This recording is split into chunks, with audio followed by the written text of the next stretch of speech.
So today we are going to be talking about 4 different ways basically to get ideas to fail faster. So 4 new ideas for failing faster. The first one is making sure that you have regular review sessions. I'm talking about every week or every quarter, maybe even every month.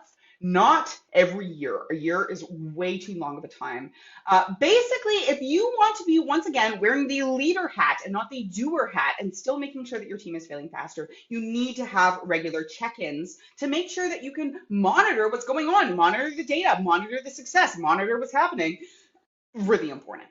All right, number 2 is identifying where strategies or campaigns didn't accomplish the goal or barely accomplished the goal.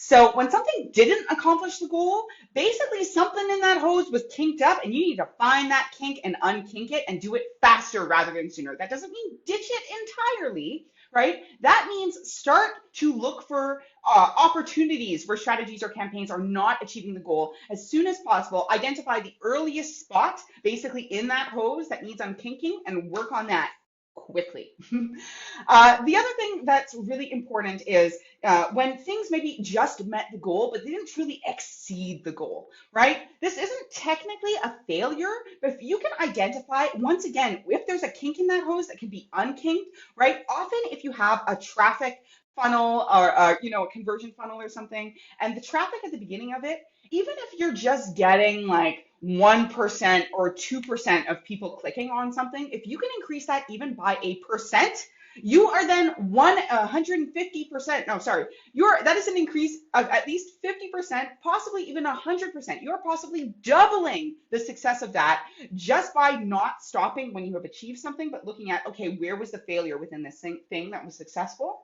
And how can we really just unkink that hose, make it better, make it faster, make it stronger? All right, number 3. So look for places where people are seeking perfection instead of excellence. This is huge on my team. If you've ever worked with overachievers, right? A really, really critical thing is actually making sure that people are not putting in 150%. I know that seems like what we want. We want people who energetically put in 150%, but if it has to be absolutely perfect, absolutely just nothing wrong with it before it goes out and gets launched and get action, you are missing opportunity. Consider getting things to more like 80 to 90% and sending them out there. You can always optimize and make it better and achieve excellence, but perfection is not only a moving target, it is a mirage. Perfection doesn't exist because it is in your head, or in this case, maybe in the heads of the people on your team. And you as a leader who has distance have the opportunity and capacity to help them identify which elements are critical for getting it out there, for your audience, having it being relevant, valuable, quality. I'm not saying you should sacrifice those things, not at all. But sometimes there's some additional stuff they want to make it just absolutely perfect. And sometimes we don't need to do that. Sometimes it's just like, okay, get it out the way it is. Cool.